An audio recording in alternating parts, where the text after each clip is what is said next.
The apparatus below is used to investigate one of the factors that affect the rate of decomposition of hydrogen peroxide.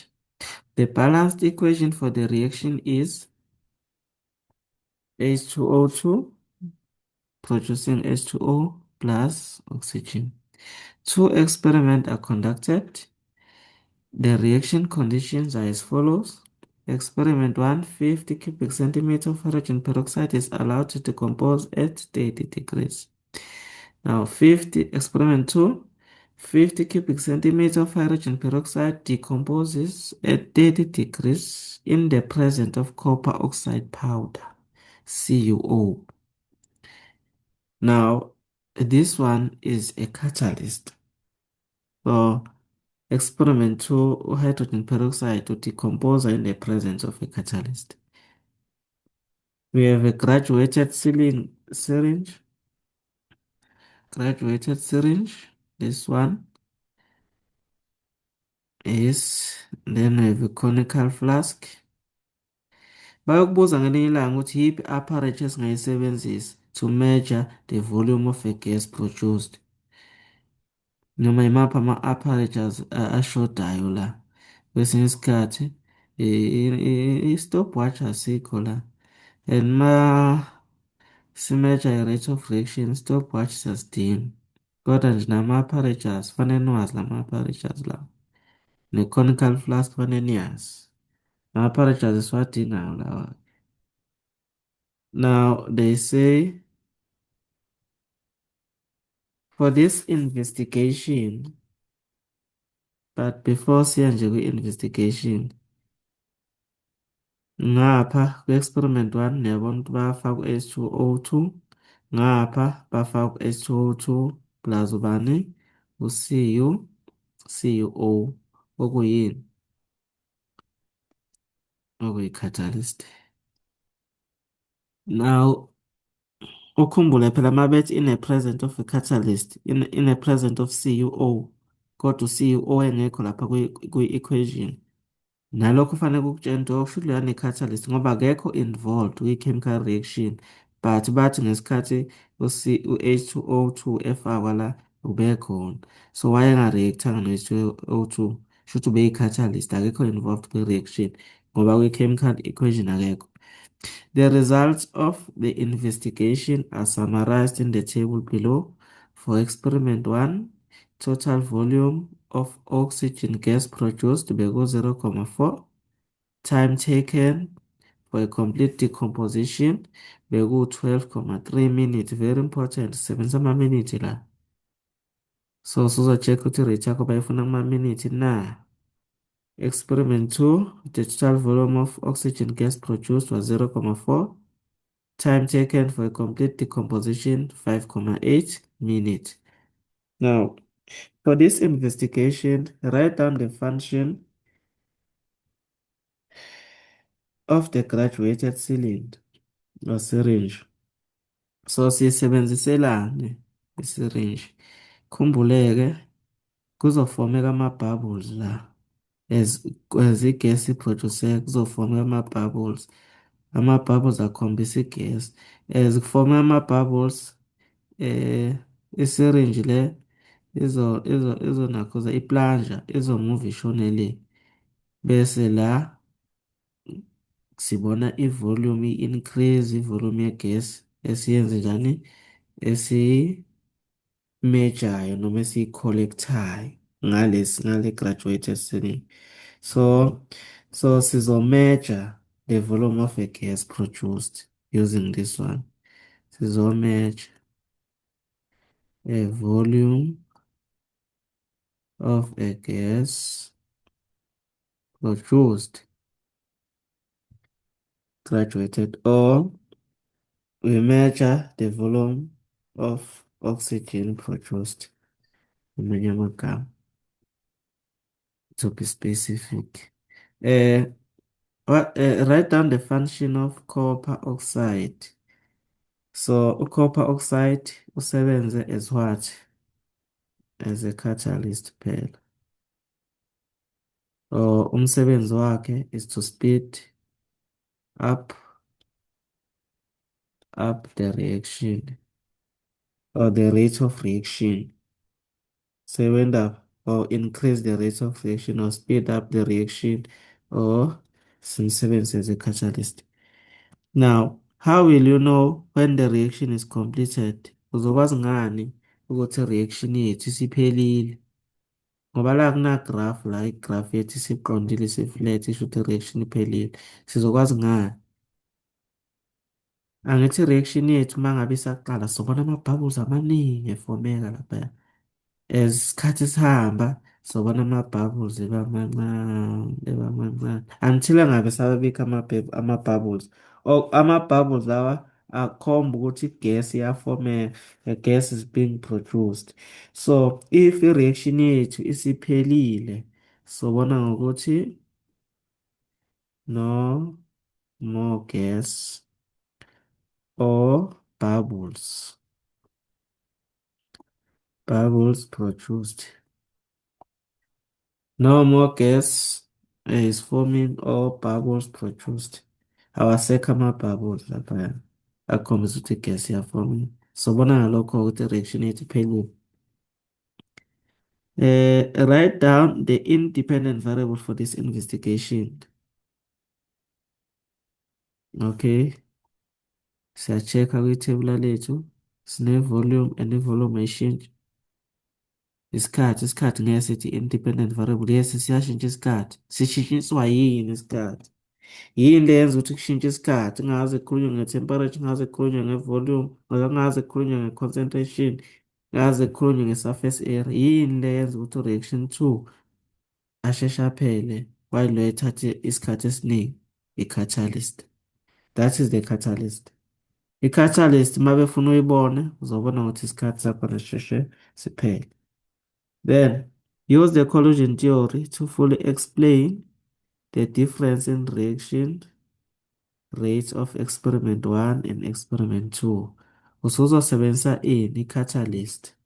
Usuzobhala a catalyst provide an alternative pathway of lower activation energy. Iphuzu lakho lokuqala.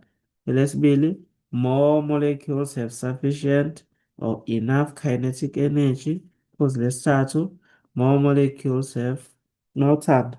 Uma ungasho ukuthi more molecules have sufficient energy, but more molecules have kinetic energy equal to or greater than activation energy. Then more effective collisions per unit time. Ilezi zinto ozoyibhala nge-catalyst. Then the graph below shows changes in the potential energy during the decomposition of hydrogen peroxide in experiment 1 and experiment 2. So, is the energy absorbed or released during the reaction? Give the reason for your answer. This is the energy being absorbed. This is the energy being released. I-energy esiyireleasayo iningi kune-energy esiyi-absorbayo. So overall the energy was released. So usuzothini-ke wena uma ngabe usuchaza-ke? Uzothi released. Enye futhi into ongayisho laphana i-energy yama-product. This is the energy yama-product. This is the energy yama-reactant. This is the energy yama-product. Ungasho ukuthi energy yama-product is lower or than the energy of reactant. Or okusho ukuthi u-delta H ubani less than 0, negative. Energy of product is lower than energy of reactant. Lokho ongafakaza ngakho or uthi delta H laphana uzoba less than 0. Then but which one, curve A or B, represent experiment 1? Which one, curve A or B, represent experiment 2? Ukhumbule experiment 2 yilo one we-catalyst ngoba usheshe waphela. So kulama graph la ubani orepresenta le reaction ihambiselana nokuthi sifake i-catalyst laphaya. Ukhumbule uma sifaka i-catalyst, we will obtain a graph with a lower activation energy, and this graph B is of a lower activation energy. This one, so it is graph B. Now calculate the rate in mole per dm³ per minute. So siyabuka ukuthi bathatha i-concentration bayidivide ngani ngesikhathi. Befuna ukuthola ini the rate of reaction. At 50 cubic centimeter of hydrogen peroxide decomposed in experiment 2. Assume 1 mole of a gas occupies 25 cubic centimeters. Kahle kahle la bakunikeza uVm ngendlela ey'phansi. Bathi 1 mole, ukhumbule phela lona uba 25 cubic decimeter per mole. Uma bethi 1 mole, 1 mole uyafana no-per mole. Kahle kahle uVm laphaya u-25 dm cube per mole. Bakunikeza uVm. Now bathi-ke calculate the rate in at which the cubic centimeter of hydrogen peroxide decomposes. Okay. Manje sekufanele ucalculate ini? Ucalculate i-rate at which u-hydrogen peroxide uyadecompose. Base bekunikeza i-molar gas volume at 30 degrees. So uzokwenzani ngale molar gas volume wena? Uzocalculate ama-number of moles ka-hydrogen esiwaphrodusile. Uma usuwacalculate-ile ama-number of moles ka-hydrogen esiwaphrodusile, usebenzise i-stoichiometry ukuthola ama-number of moles kabani ka-hydrogen peroxide. Mese watholile ama-number of moles ka-hydrogen peroxide, usebenzise i-volume yakhe nama-number of moles ukuze uthole ini? I-concentration. Uma usuyitholile i-concentration, nansiya, utholile i-concentration nesikhathi, usucalculate ini? I-rate of reaction. Ake sikwenze-ke. Ukhumbule la besiproducer ini? Besiproducer u-oxygen. So le information esinayo eka-oxygen. For experiment 2 siproduce ivolume engakanani? Siproduce u-0,2 dm³. 0,4 I mean. I-volume le esiyiproducile. Ukhumbule le volume leyo 50 cubic centimeter ka-hydrogen peroxide soyisebenzisa ukucalculate i-concentration yakhe. Nami sengibhale kaningi la akusuke lokhu.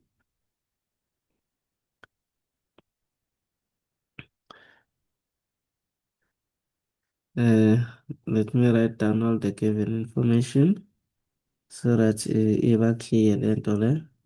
We have 2 H2O2 giving 2 H2O plus O2. Okay. Bafethu ngibhala la le nto. 2H2O giving H2O plus O2.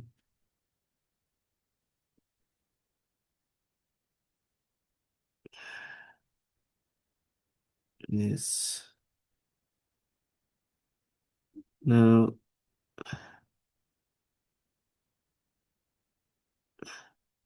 lona sinikeze u-50 cubic centimeter wakhe ivolume yakhe lo.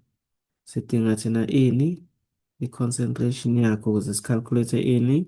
I-rate.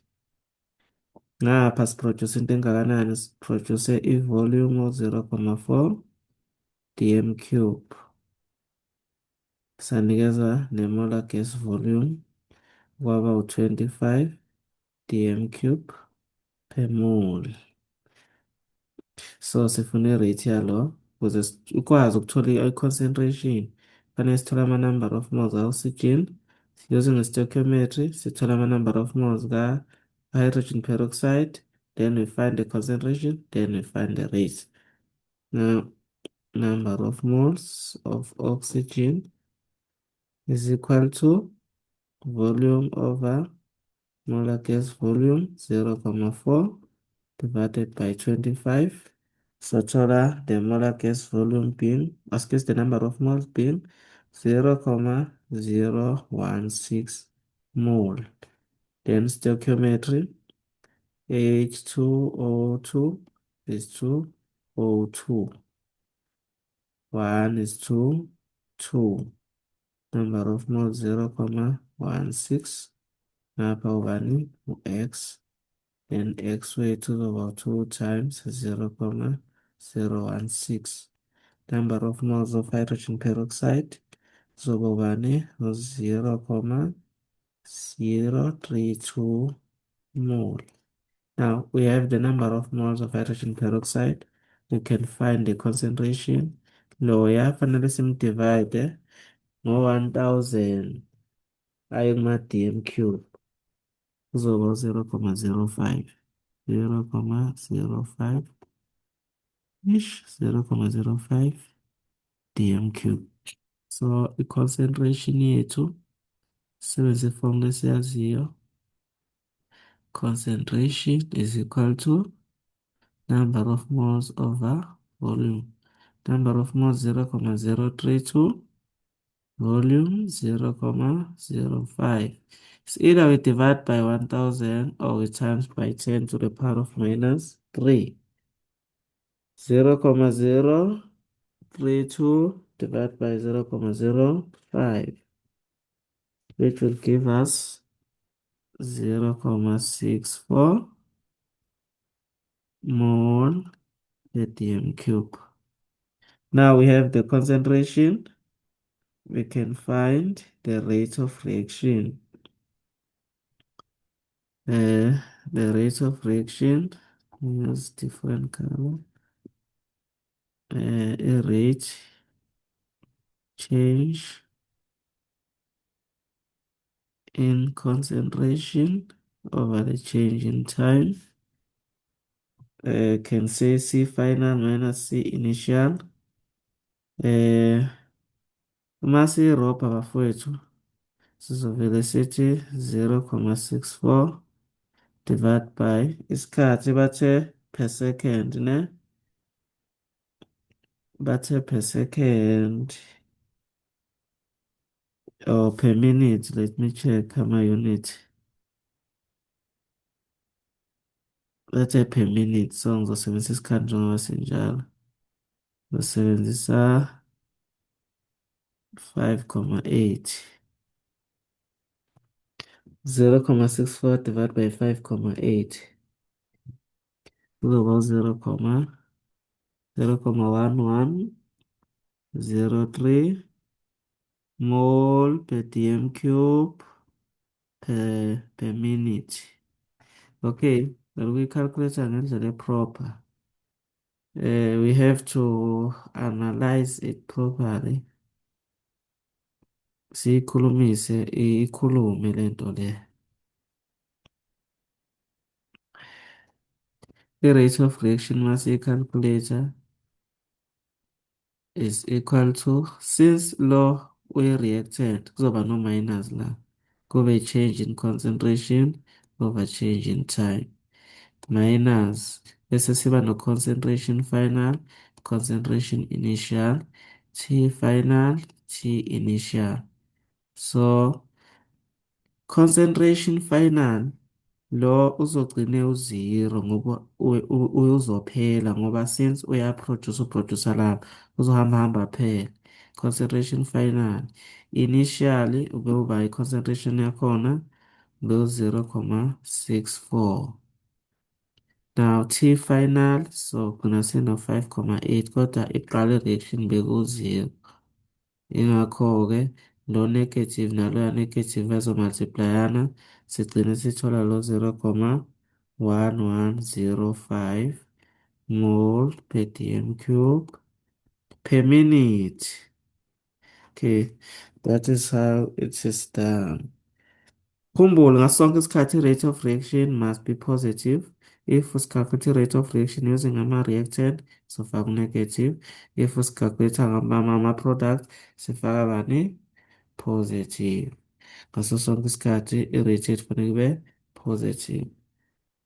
Hayi, mase siyenze kanje sisuke senza ubugebengu, sisuke sibalekela iy'nkinga.